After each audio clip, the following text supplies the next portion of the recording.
Hi folks, it's about 9:15, 9:30 in the evening on Sunday evening, the 22nd of March 2026. So wherever you are in the world, good evening, good afternoon, good morning. Some of you are not going to like this and some of you are going to love it. Many of you will disagree with some of this and many of you will agree with some of this. This is the horoscope of Donald Trump from a 2026 perspective based on what's happening in the world as we speak. Born on the 14th of July 1946 at 10:54 a.m. in Queens in New York State. Donald Trump is a Gemini sun with the moon in Sagittarius and 29 degrees of Leo rising. So let's take his chart to pieces first of all and look at it both in terms of positives and challenges. Put it all together, make a summary of it, and then have a look at what's been going on recently that's still echoing now, where he is right now, and then what the best potentials and the biggest challenges are likely to be over the course of the coming few months. I'll do my very best to be as objective, detached, and impersonal as I possibly can on this. The ascendant in his horoscope is at 29 degrees of Leo. 1 minute after he was born, the ascendant moved into Virgo, but he obviously has Leo rising. The archetypes of Leo rising are people who, when they go out, they dress up, because if they look good, they feel good. The hair is always important. They often wear orange, yellow, red. There's a sense of, on the positive side, flamboyance, humour, and childlike energy. Not childish, but childlike. And on the negative side, it can be arrogant, egotistic, and childish. The midheaven in his chart is in Taurus, 24 degrees of Taurus. It gives the external image to those that don't know him of being someone who's resilient, determined, thorough, perseverant, grounded, and stubborn. Pluto in his chart at 10 degrees of Leo, opposite the major asteroid Ceres.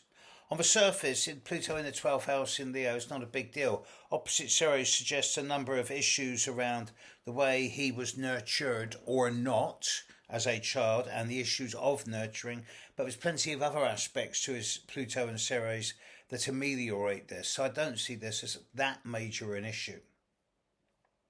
Neptune in his horoscope at 5 degrees of Libra is also quiet as far as Pluto, the ascendant, and the midheaven goes. Uranus in his chart at 17 degrees. Actually, come back to that Neptune. Neptune retrograde in the second house in Libra. I was born with Neptune retrograde in the second house in Libra, and I know how difficult that position is. It gives holes in between the fingers when you hold your fingers like that. You know, these are the holes that money slip through. So with Neptune retrograde in the second house, he doesn't know where the money comes from and he doesn't know where it goes to. Money is an ephemeral, nebulous thing. Here today, gone tomorrow. Uranus at 17, nearly 18 degrees of Gemini in his chart in the 10th house of career. This is someone who's a bit wildfire when it comes to job, work and career. Never going to have a normal job. Chiron in his chart, 14 degrees of Libra in the second house. Trine Uranus, it's okay. Trine Ceres, nice grand trine. There are issues about both feeling valued or unvalued by female role model imagery, mother, sisters, daughters, grandparents, and also with Chiron, Trine Uranus and Trine Ceres, he's never going to do what other people want him to do. In fact, he'll do the opposite of what people want him to do with that position. Saturn in his chart, 23, 24 degrees of Cancer, sextile the midheaven. When I see Saturn sextile the midheaven in people's charts, 95% of the time I say, look, you're never going to be popular, but people will trust you. You'll have the respect of people even if you don't have the popularity or the admiration. And you can't buy respect, you can only earn it. Now, Donald Trump is respected and liked by a very large proportion of the American population. He must be, otherwise he wouldn't be president. So I have to view this as a really positive aspect most of the time. Jupiter in his chart at 17.5 degrees of Libra, stationary in the second house, trine Uranus, trine Ceres, conjunct Chiron. Nice. It gives not so much luck, but fortune, being able to attract the resources he needs when he wants them. But is there such a word as enough? Can there ever be enough? The wise person with this, as they age, goes, right, I'll stop here, I've had enough now. Can't take it with me, otherwise I'll end up the richest corpse in a graveyard. Mars in his chart, 26, nearly 27 degrees of Leo, on the ascendant. Now the ascendant in his chart is on top of the star, major star, Regulus, one of the 4 royal stars of the East. One of the 4 greatest stars according to ancient Persian cosmology. And it's the emperor star, the king, the ruler. And yes, there are issues here around being top dog.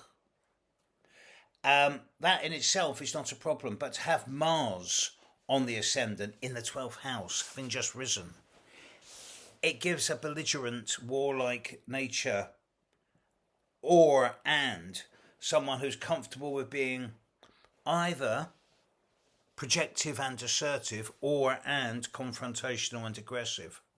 And the problem is Mars isn't only conjunct the ascendant in his chart, it's also it's also square the midheaven. So he's always going to ruffle feathers. He's always going to upset people. And a part of him is I won't call him the anarchist or the rebel, but an agent provocateur. He's always going to upset the apple cart. That Mars is a difficult one. Venus in his chart at 25.5 Cancer, conjunct Saturn. Well, if I was talking to him as a client, I'd be saying, well, look, you've got Venus conjunct Saturn. When young, you're always going to be struggling for money. But as you get older, you'll always be able to put food on the table, clothes on your back, roof over your head, cash in your pocket.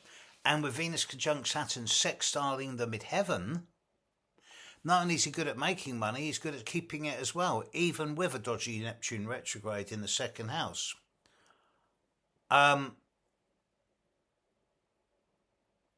Having said that, Venus conjunct Saturn can be a bit of a sourpuss at times when it comes to money. Always thinking of oneself as being poverty stricken when actually you're only down to your last 10 million. Mercury in Trump's chart is perhaps the most challenged aspect. 8, nearly 9 degrees of Cancer in the 11th house of community. The only aspect it makes is a fairly strong square to Neptune. Mercury square Neptune is common in the charts of people whom, when young, go through a degree of nebulous, confused thought patterns where they don't know what they want, who they are, or what they stand for. As they age, on the positive side, this can turn into someone who's really good with script writing, creative authorship, mime, acting, drama, someone who's very good at using the decoration of words. On the negative side, it's someone whom, as they age, can find that the logic and rationality of the world becomes confusing. And basically, with this Mercury position, I have to assume that he is not a creature of logic and rationality. He is more a creature of imagination, dream, vision, and idea. I'm really pleased he doesn't drink alcohol or smoke tobacco. If he were a client, I'd be saying that would be your undoing. The sun and moon in his chart, he was born on a full moon, 22 degree Gemini sun, 21 degrees Sagittarius moon.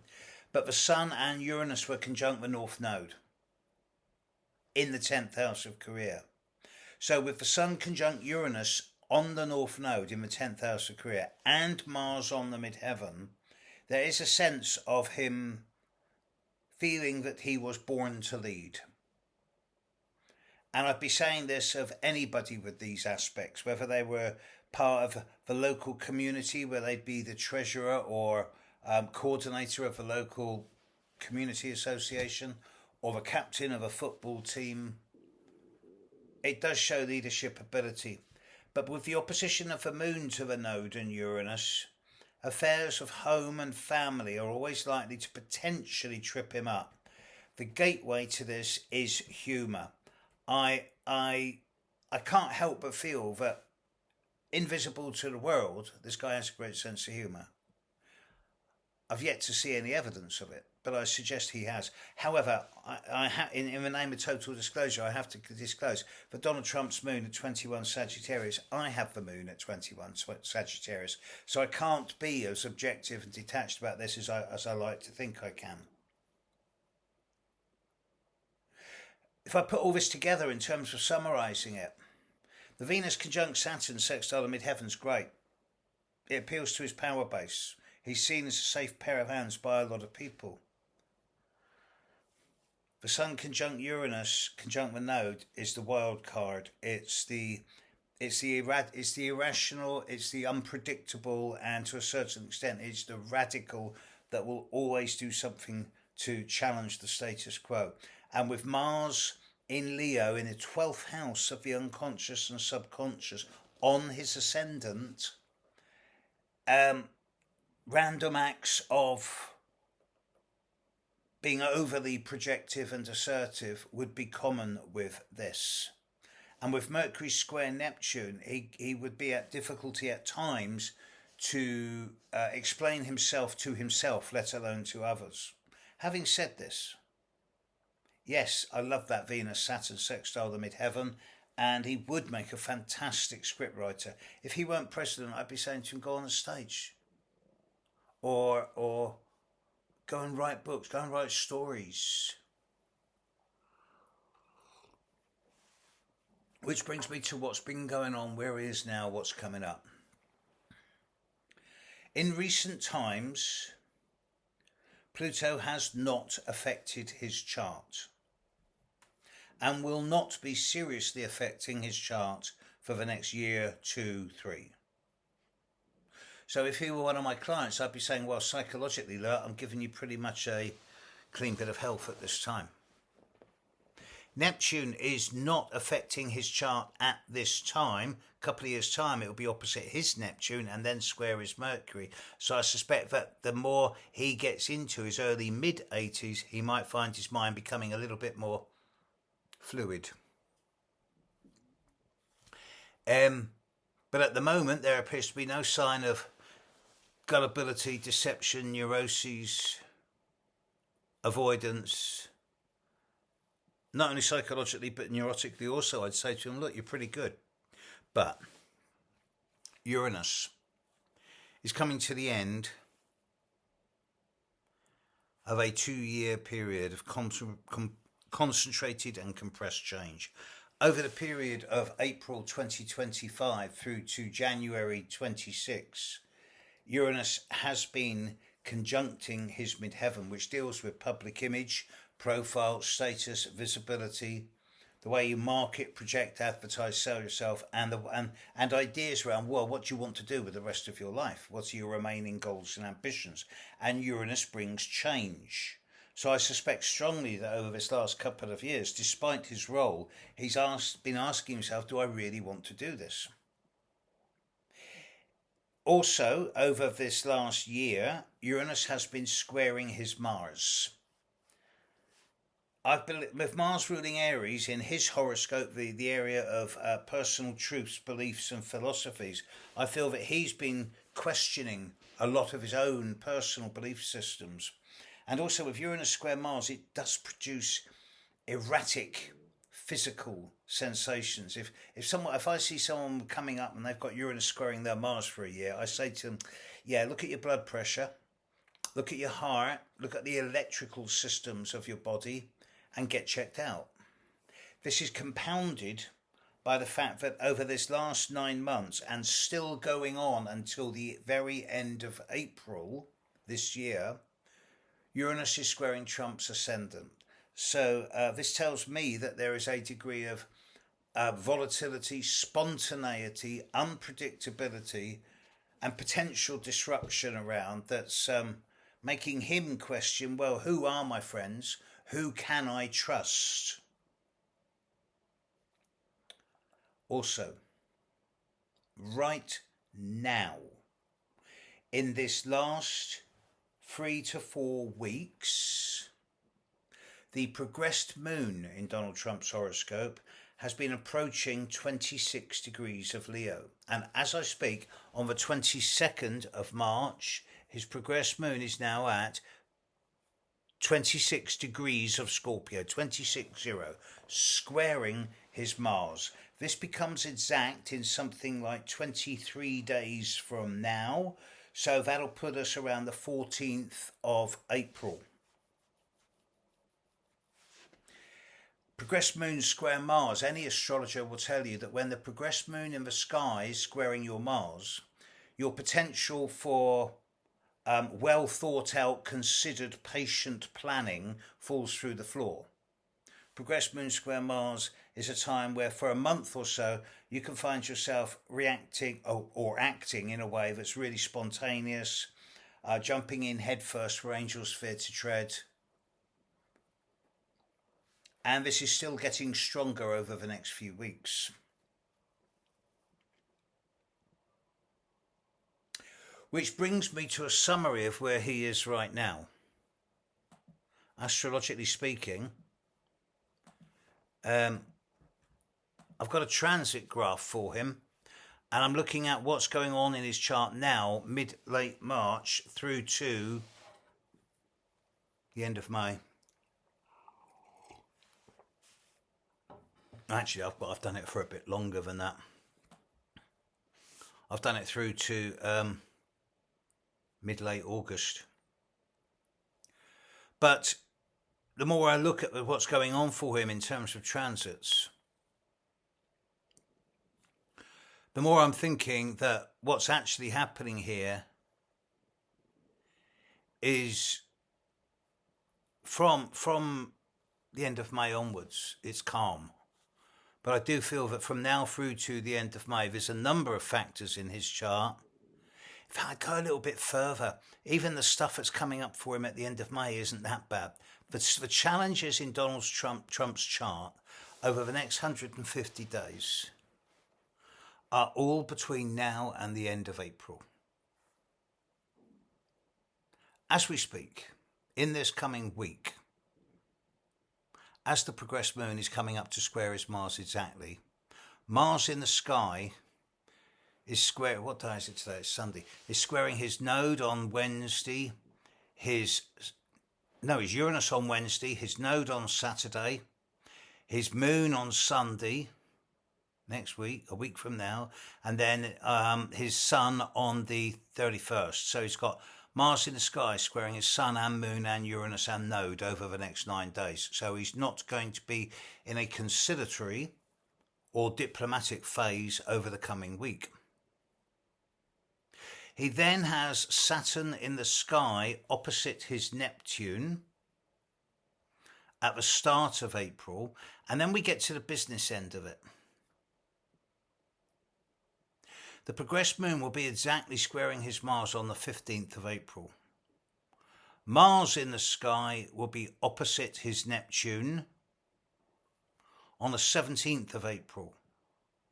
Jupiter will be squaring his Jupiter on the 19th of April.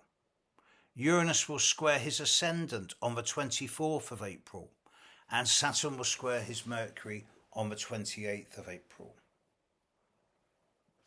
This tells me, from astrological perspective, if I was talking to a client who had his horoscope, I'd be saying, well, look, in the second half of April, you're probably going to get hammered. There's going to be a lot of volatility, a lot of short-term impatience. Some situations are going to go over the top. You're going to find out who you can and who you can't trust. And the more you get into the end of April, the more I would advise you to step back, reassess, reevaluate and reconsider what's been going on. And then once he's into May, it kind of clears.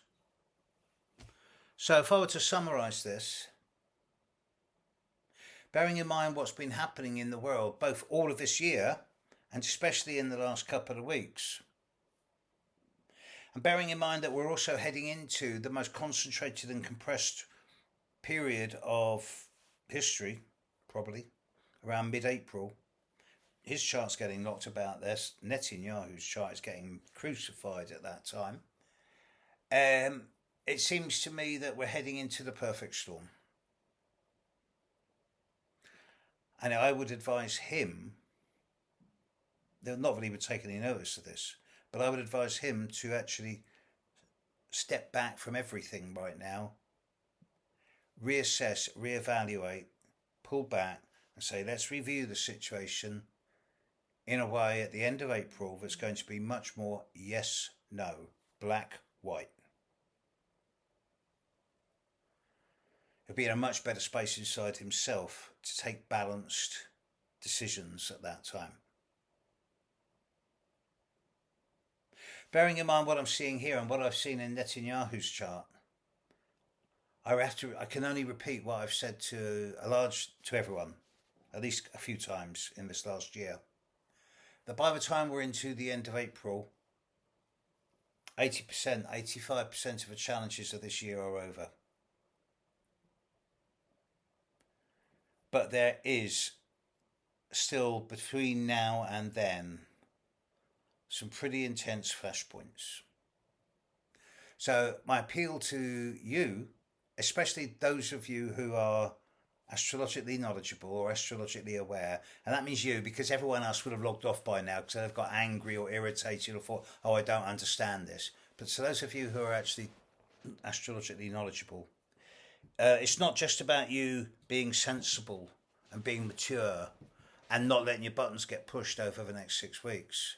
It's about you putting this knowledge out into the world in language that the other world can understand. And saying to people, look, it is going to calm down. It really is. And then we'll look back and go, what were we doing? We were crazy. I think as astrologers and astrological students, we have a duty and a responsibility to act as voices of sanity in a world that's rapidly going mad, knowing that by the time we're into the end of April, this is going to be over. And then we'll have a much greater degree of clarity about what's coming up then than we do now.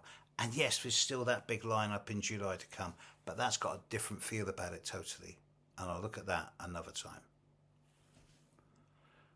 Okay, I'm going to get out of here while I've still got my brain cell, my last remaining brain cell operative. Hope this has been interesting, and I hope it's come across as balanced and honest as I can be. All right, catch you later, folks. Bye.